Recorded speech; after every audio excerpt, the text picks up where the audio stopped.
뉴욕 타임스퀘어에서 총격 사건이 발생해 관광객 1명이 다쳤습니다. 경찰은 용의자 3명 가운데 1명을 체포했다고 밝혔습니다. 멕시코 국경을 넘어 미국으로 입국을 시도하는 중국인들이 급증하고 있는 것으로 나타났습니다. 캘리포니아주 남부 지역에서 규모 4.6의 지진이 발생해 LA와 오렌지 카운티 전역에서 진동이 감지됐습니다. 엔진과 브레이크 성능이 대폭 강화된 제네시스의 2024년형 스포츠 세단 G70이 북미 시장에 공개됐습니다. 올해 슈퍼볼의 도박 판돈이 역대 최고액을 기록할 것이란 전망이 나왔습니다. 여러분 안녕하십니까? 2월 9일 첫 소식입니다. 뉴욕 타임스퀘어에서 총격 사건이 발생해 경찰이 추적에 나섰습니다. 뉴욕 경찰국은 어제 오후 7시쯤 타임스퀘어의 한 스포츠 용품 매장에서 절도 용의자 남성 3명이 물건을 훔치려다 보안 요원에게 적발돼 대치하던 중 남성 1명이 총을 쐈다고 밝혔습니다. 경비원은 총에 맞지 않았지만 주변에서 쇼핑을 하던 37살 브라질 여성 관광객이 유탄을 맞은 것으로 확인됐습니다. At this time, our suspect takes out a .45 caliber handgun, a very large handgun, shoots at her into a crowd, striking a 37-year-old female tourist from Brazil. 이후 용의자들은 현장을 벗어나면서 자신들을 추격하던 경찰관을 향해 2발의 총알을 더 발사했습니다. 경찰국은 타임스퀘어를 구경하던 수천여 명의 관광객들도 갑작스러운 총소리에 모두 공포에 질렸고 하마터면 큰 사고로 이어질 뻔한 위험한 상황이었다고 전했습니다. 당시 경찰은 타임스퀘어에 인파가 많다는 점을 고려해 용의자들에게 총격을 가하지 않았지만 용의자 3명 가운데 1명을 현장 주변에서 체포한 것으로 알려졌습니다. So fortunately, and did not return fire. Why? Because that officer was well aware of the danger that firing that gun in a crowded, busy street could potentially inflict. 체포된 용의자는 15살 청소년으로 불법 이민자 숙소에서 머무는 것으로 확인됐고 경찰은 도주한 2명의 구체적인 신원 등을 파악하고 추적에 나서고 있다고 전했습니다. 최근 샌디에고 국경 지역으로 불법 입국을 시도하다 단속에 걸린 중국인들이 폭증하고 있는 것으로 나타났습니다. 연방세관 국경보호국 CBP는 지난 1월 31일부터 2월 6일까지 일주일 동안 73개국에서 온 불법 밀입국자 8,659명을 체포했다고 밝혔습니다. 이들은 멕시코로 입국해 샌디에고 국경을 통해 캘리포니아 남부 지역으로 불법 입국을 시도하다 당국에 적발됐으며 특히 중국인들이 2년 만에 폭증하고 있다고 지적했습니다. 연방국경보호국 자료에 따르면 지난 2021년 밀입국을 시도하다 체포된 중국인은 450명이지만 지난해 국경에서 체포된 중국인은 24,314명으로 집계돼 무려 50배나 증가했습니다. 주류 언론들은 현재 중국 경제가 살아나지 못하면서 사회 통제도 엄격해지고 청년 실업 역시 20%를 넘어서자 불법 이민 시도가 증가하고 있다고 분석했습니다. 중국인들은 무비자 여행이 가능한 에콰도르로 입국해 이곳에서 육로를 통해 멕시코 국경을 넘어 샌디에고 국경 지역에서 밀입국을 시도하고 있는 것으로 알려졌습니다. 한편 지난해 12월 1일부터 31일까지 한 달 동안 샌디에고 국경을 넘어 불법 입국을 시도하다 적발된 수는 30만 명으로 역대 최고치를 기록했습니다. 캘리포니아주 남부 지역에서 규모 4.6의 지진이 발생했습니다.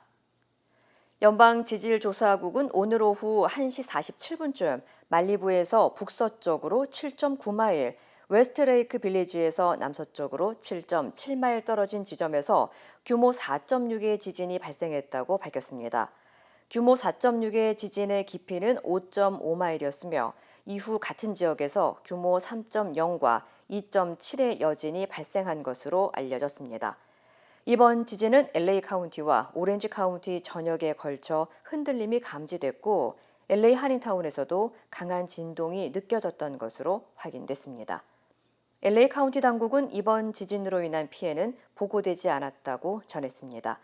한편 오늘 오전 8시 6분에는 하와이 빅 아일랜드 남쪽에서 규모 5.7의 지진이 발생했으며 호놀룰루에서도 약간의 흔들림이 감지됐지만 쓰나미 경보는 발령되지 않았습니다. 제네시스의 2024년형 스포츠 세단 G70가 공개됐습니다. 기존보다 엔진과 브레이크 성능이 대폭 강화되면서 운전자에게 색다른 드라이빙 경험을 줄 것으로 기대됩니다. 여준호 기자의 보도입니다. 가속 페달을 밟으면 폭발적으로 치고 나가고 경주 트랙의 구불구불한 커브길도 쏠림 없이 안정적으로 지나갑니다. 엔진 성능과 주행 기능이 대폭 강화된 2024년형 G70입니다. 특히 강력한 터보 엔진은 최대 365마력의 주행 성능을 자랑합니다. 제동성도 향상됐습니다. 고성능 브렘보 브레이크를 기본 적용하고 승차감을 최적화할 다양한 주행 시스템도 갖췄습니다. A new powertrain, standard Brembo brakes, and a number of other enhancements to make it even more exhilarating. So I think it's a nice sweet spot, really balanced and great performing as you've seen on the track vehicle that we're excited to have part of our Genesis lineup. 스포티한 외관 디자인과 함께 내부는 운전자의 편의를 위해 기능성을 강화하고 고속도로 주행 보조 시스템, 센터 에어백 등 최첨단 안전 사양도 향상됐습니다. 주행, 기능, 안전성의 발전을 거듭하면서 판매량도 순항 중입니다. Yeah, so G70 is one of our most popular models here in the United States. It's our most popular sedan. Customers love its performance, and year over year we continue to see great sales growth with the G70 line. 올해 북미 시장에 첫 선을 보인 G70는 운전의 재미를 끌어올렸다는 평가와 함께 보다 진화한 모습으로 글로벌 스포츠 세단의 입지를 강화하고 있습니다. MBC 뉴스 여준호입니다. 미국 최대 스포츠 축제인 프로풋볼 NFL 챔피언 결정전이 얼마 남지 않은 가운데 경기 결과를 마치는 도박 판돈의 규모가 역대 최고액을 기록할 것으로 전망됐습니다.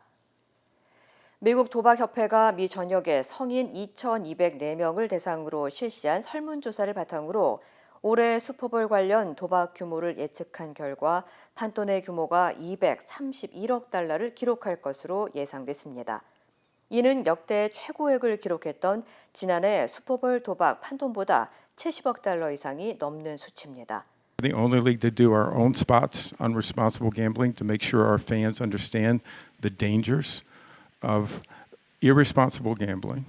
올해 슈퍼볼은 지난해 우승팀인 캔자스시티 치프스와 샌프란시스코 49어rs가 맞붙는 가운데 두 팀은 지난 2020년에도 우승 트로피를 놓고 결전을 벌였기 때문에 큰 관심을 끌고 있습니다. 또 팝스타 테일러 스위프트와 공개 열애를 하고 있는 캔자스시티 치프스의 스타 선수 트래비스 켈시도 슈퍼볼 경기에 뛸 것으로 전망되면서 큰 관심이 쏠리는데 영향을 미친 요인 중 하나로도 분석됐습니다. 한편 워싱턴 DC와 미 전역의 38개 주가 현재 스포츠 도박을 법적으로 허용하고 있습니다. 뉴욕 일대의 노래방과 단란주점, 유흥업소들이 노래방 저작권 문제로 수십만 달러를 물게 됐습니다.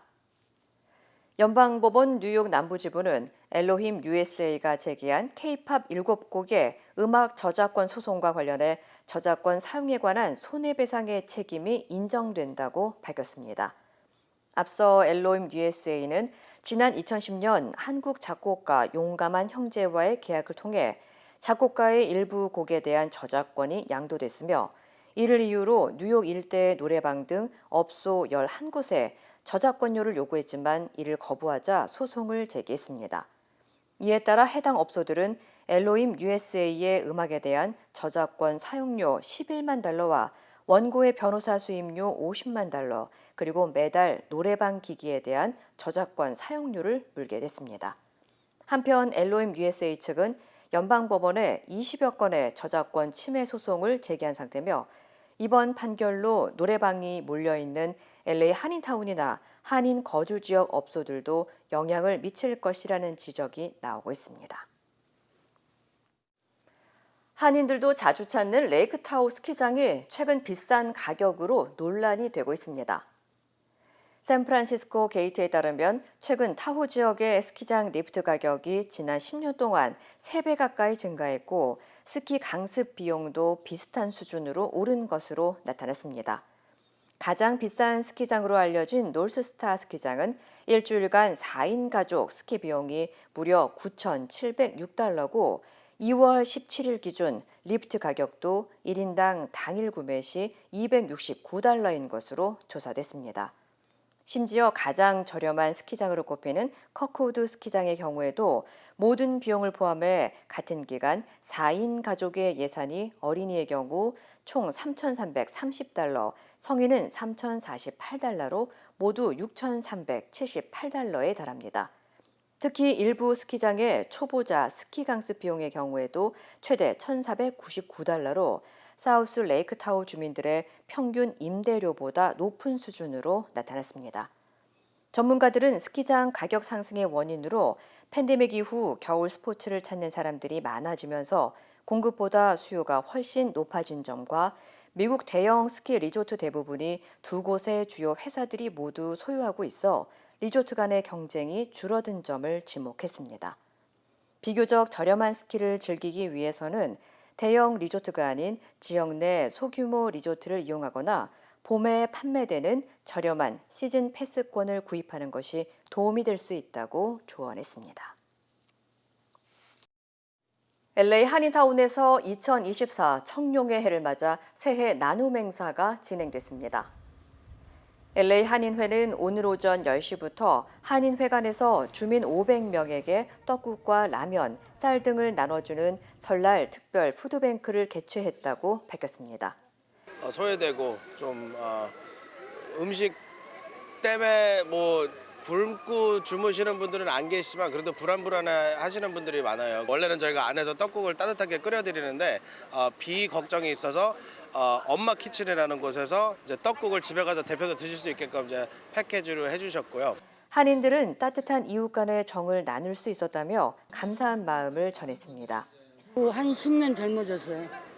너무 기분이 좋아요. 밤샘했어요, 밤샘. 사는 게 나이 먹어서 행복하네요. 그냥 기쁘고. 흐뭇하지요. 명절이 한국 명절이잖아요. 오늘 열린 설날 푸드뱅크 행사는 한미은행과 농심, 청정원 등의 한인 기업들이 후원한 것으로 알려졌습니다. 앞서 한인회는 지난 2010년부터 어려운 형편의 한인들을 위해 식료품을 배부하는 푸드뱅크 프로그램을 시작했으며 매년 음력설에 한인 연장자와 저소득 가정을 중심으로 떡국과 식료품을 지원하고 있습니다. 오늘 LA 한인타운의 한 아파트에서 불이 나 입주자들이 긴급 대피하는 소동이 빚어졌습니다. LA 소방국은 오늘 오후 12시 20분쯤 500블락 사우스 캔모 애비뉴에 위치한 한 아파트에서 화재 신고가 접수돼 출동했다고 밝혔습니다. 현장으로 출동한 소방대원들은 약 24분 만에 화재를 진압했다고 전했습니다.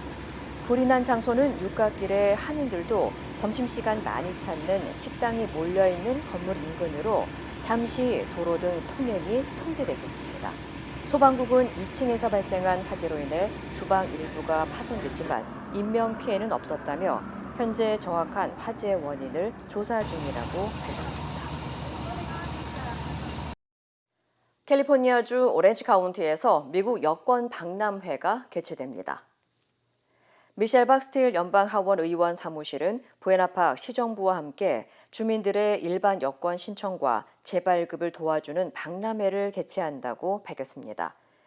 미국 여권 박람회는 내일 오전 9시부터 오후 1시까지 캘리포니아주 오렌지 카운티 부에나파크 시청에서 열릴 예정입니다. 참석 희망자들은 시민권 증명 관련 서류와 여권 사진 등을 지참해야 하며 사전 예약을 진행할 수 있습니다. 총선을 2달여 앞두고 제3지대 세력이 전격 합당을 선언했습니다. 당명은 개혁신당, 이낙연, 이준석 공동대표 체제입니다. 제3지대가 하나의 당으로 통합되면서 양당 구도 체제에 변화를 가져올지 주목됩니다. 김정우 기자입니다. 남색과 주황, 보라, 하양까지 각 세력을 상징하는 옷을 입은 제3지대 대표들 함께 모여 귀성길 인사에 나섰습니다. 새해 복 많이 받으세요. 양당 기득권 정치 타파라는 같은 목표를 가지고도 막상 통합엔 난항을 겪어왔는데 결국 총선을 2달여 앞두고 합당을 공식 선언했습니다.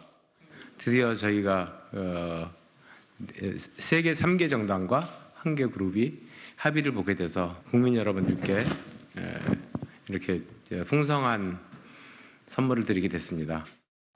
이낙연 대표가 이끄는 새로운 미래, 이원욱 조응천 의원의 원칙과 상식, 금태섭 공동대표의 새로운 선택이 이준석 대표가 이끄는 개혁신당 이름으로 합칩니다.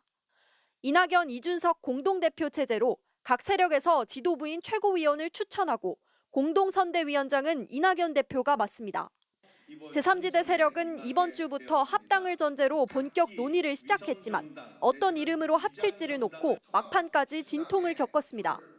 각 정당 또 정치 세력이 무엇보다도 중요하게 생각하는 것이 자기 당의 당명이기 때문에 당명 결정이 가장 힘들었고요. 이낙연 대표는 당명 줄다리기로 설 연휴를 보내면 신당 전체가 가라앉을 수 있다고 판단했다며 지지자들의 이해와 수용을 호소했고, 이준석 대표 역시 이낙연 전 총리님의 큰 결단으로 많은 쟁점이 해소됐다고 화답했습니다. 새로운 개혁신당은 설전 합당이 꼭 필요했던 이유로 지역구 후보를 내는 정당이 되기 위해서라고 밝혔습니다. 제3지대 세력이 하나로 통합하면서 이번 총선의 양당 구도에 얼마나 영향을 미칠지 주목되는 가운데 그동안 선명한 이념차를 보여온 세력들이 앞으로 공약 등을 놓고 간극을 어떻게 좁힐지도 관건으로 보입니다. MBC 뉴스 김정우입니다. 22대 총선을 2달여 앞둔 설 연휴를 맞아 MBC가 여론조사를 실시했습니다. 이번 총선 정부 지원론보다 정부 견제론에 공감한다는 답이 많았는데요. 이번 조사는 어제 제3지대 합당이 이루어지기 전에 실시됐습니다. 조희원 기자입니다. 이번 총선에서 정부 견제론과 정부 지원론 중 어느 주장에 더 공감하는지 물었습니다. 야당 후보가 많이 당선돼야 한다는 응답이 55%로 여당 후보가 많이 당선돼야 한다는 응답 40%를 앞섰습니다. 52%대 41%였던 한 달여 전 조사 결과와 크게 다르지 않았습니다. 이번 조사에서는 중도 성향의 유권자층에서 정부 견제가 필요하다는 응답이 62%로 지원이 필요하다는 응답 32%보다 2배 가까이 많았습니다. 여야가 서로 앞세우고 있는 총선 구호에 대한 의견도 물었습니다. 민주당 내 운동권 특권 세력을 청산해야 한다는 국민의힘 주장에는 51%가 동의하지 않는다, 40%는 동의한다고 답했습니다. 검사 독재 심판을 내세운 민주당의 주장에는 찬반이 팽팽하게 나뉘었습니다. 4월 총선에서 어느 정당의 후보에게 투표하겠느냐는 질문에는 36%가 민주당에, 35%는 국민의힘에 투표하겠다고 답했습니다. 이준석 대표의 개혁신당 지지율은 6%, 이낙연 공동대표의 새로운 미래는 2%였습니다. 여야 두 거대 정당 대표들이 총선 관련 직무 수행을 잘하고 있는지도 물었습니다. 국민의힘 한동훈 비대위원장에 대한 평가는 긍정 49%, 부정 45%로 비슷했습니다. 반면 민주당 이재명 대표는 부정평가가 58%로 긍정평가 36%보다 훨씬 높았습니다. 한동훈 위원장은 국민의힘 지지층의 96%에서 긍정평가를 받았고, 이재명 대표에 대해선 민주당 지지층에서 75%가 긍정평가했습니다. 집권 3년차를 맞은 윤석열 대통령의 국정 운영에 대해서는 59%가 잘못하고 있다고 답했고 36%만 잘하고 있다고 평가해 이전 추세와 비슷했습니다. 국정 운영에 대한 긍정평가는 대구 경북 지역에서만 50%를 넘겼습니다. MBC 뉴스 조희원입니다. 대통령실과 여당 간의 관계에 대해서도 물었는데 대체로 수직적인 관계로 본다는 응답이 수평적이라는 응답보다 많았습니다. 이번 총선 선거 공약 가운데 하나로 제시된 전철 무임승차 폐지와 관련해서는 찬성 의견이 높게 나타났습니다. 신재웅 기자입니다. 한동훈 국민의힘 비상대책위원장은 대통령실에 사퇴 요구가 있었지만 거절했다고 공개적으로 밝혔고 이후 2차례 대통령과 만남을 가졌습니다. 대통령실과 여당 사이의 당정 관계를 어떻게 평가하는지 물었습니다. 대체로 수직적인 관계라고 본다는 응답이 55%로 대체로 수평적 관계라고 본다는 의견을 크게 앞섰습니다. 더불어민주당 이재명 대표는 총선 비례대표 선거제도와 관련해 사실상 위성정당인 통합형 비례정당을 만들겠다고 밝혔습니다. 대선 공약을 파기한 것이므로 잘못된 결정이란 응답이 48%. 여당이 위성정당 창당을 추진하는 상황에서 불가피한 선택이었다는 응답은 36%였습니다.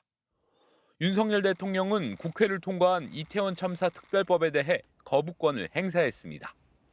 국회가 다시 의결해 통과시켜야 하는지에 대해선 48%가 가결해서 통과시켜야 한다, 41%가 부결시켜야 한다고 답했습니다. 현재 노인복지법에 따르면 65세 이상 노인은 지하철 무임승차 대상입니다.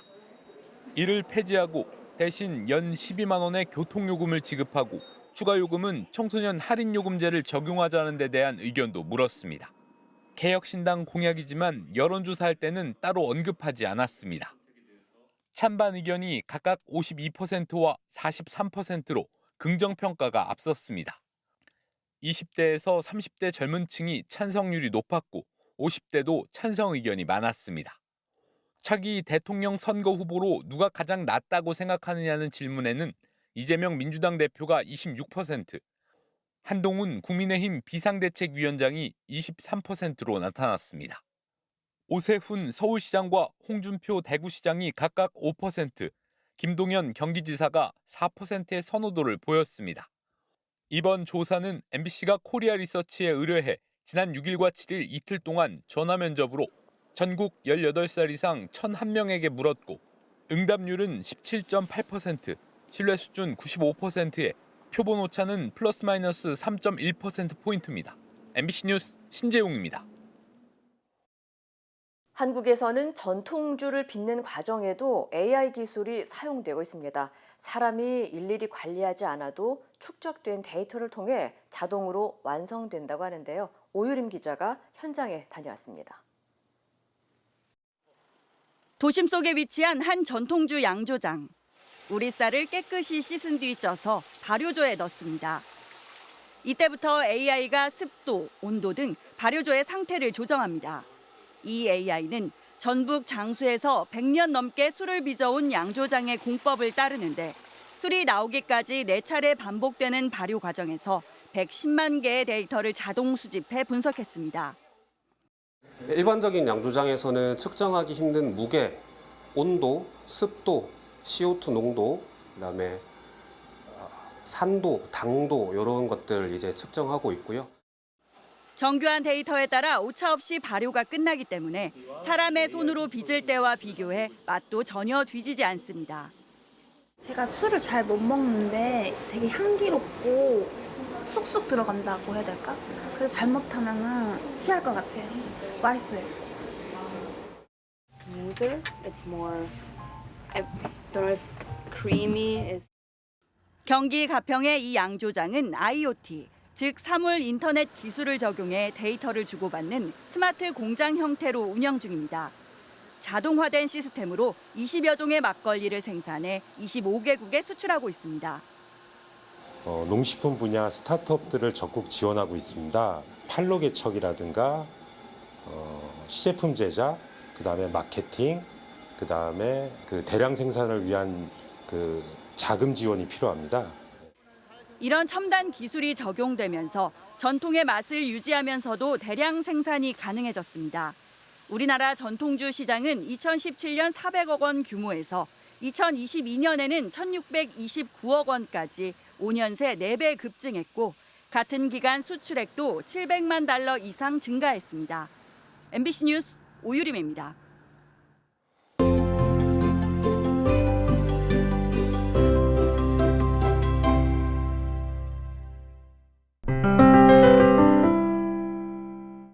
네, 오늘은 커버드 캘리포니아 건강보험에 가입하신 분들의 소득 정산에 대해서 설명을 드리는 시간을 갖도록 하겠습니다. 세금 보고 날짜가 이렇게 다가옴에 따라서 그 커버드 캘리포니아에 가입하고 있는 분들은 작은 고민에 빠지게 됩니다.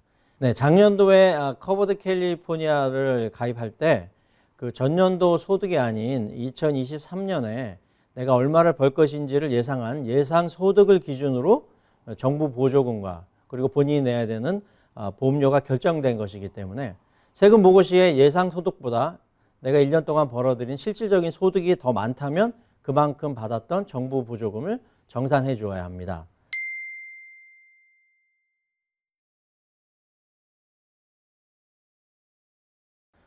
여기서의 소득은 연간 총소득, 즉 애뉴얼 그로스 인컴을 이야기하는 것이 아니고요.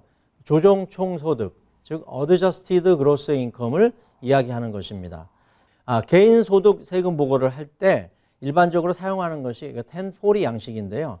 여기에 보면은 인컴 섹션 11번에 나와 있고 그 어드저스티드 그로스 인컴에 대한 것이요. 그리고 이 금액은 9번 총소득에서 10번, 즉 스케줄 1에 나오는 그 소득 조정분을 빼라고 되어 있습니다. 쉽게 말씀드리면 총소득에서 공제할 만한 부분들을 모두 공제한 그런 조정 총소득이 얼마인지를 보고해야 하는 것입니다. 스케줄 1을 살펴보면요, 가장 많은 부분이 저희가 알고 있는 SEP, 심플, 트래디셔널 IRA 등의 연금 상품에 불입한 금액을 공제할 수 있게 되고요. 다른 부분은 HSA라고 하는 헬스 세이빙 어카운트, 그리고 개인 사업자의 경우에는 건강보험 가입 비용, 그리고 학생인 경우에는 론 받은, 대출 받은 금액에 대한 이자 불입금 등입니다. 자세한 것은 회계사분에게 문의하시거나 구글에서 직접 찾아보실 수도 있습니다. 개인연금 상품의 경우에는요, 2023년도에 그 최대로 넣을 수 있는 금액은 50세 미만은 6,500불, 50세 이상은 7,500불까지 가입이 가능합니다. 즉 부부가 각각 50세 이상이면 15,000불까지 불입이 가능한 것입니다. 예를 들면 그 2023년도 4인 가족 예상 소득을 65,000불로 보고하고 보험을 가입했는데 8만 불의 소득을 올렸을 경우에 개인 IRA에 15,000불을 가입하시게 되면 조정 총소득이 8만 불에서 IRA에 가입한 15,000불을 공제한 65,000불로 보고하게 되어서 예상했던 정부 보조금과 보험료를 그대로 유지할 수가 있어서 받았던 정부 보조금을 돌려줘야 된다든가 이런 일이 발생되지 않는다는 것입니다. 반대로 65,000불의 예상 소득을 생각했으나 연중에 직장을 잃었거나 아니면 다른 일로 인해서 수입이 55,000불밖에 없었다면 정부 보조금을 더 받게 돼서 오히려 세금 보고 시에 크레딧을 받으실 수가 있습니다. IRA는 그 보험회사나 그리고 은행 또는 자산운용사를 통해서 가입이 가능하므로 본인이 원하시는 취향에 맞게 선택하실 수 있고 또한 온라인 가입도 가능합니다.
이상으로 2월 9일 금요일 뉴스를 마칩니다. 시청해주신 여러분 고맙습니다.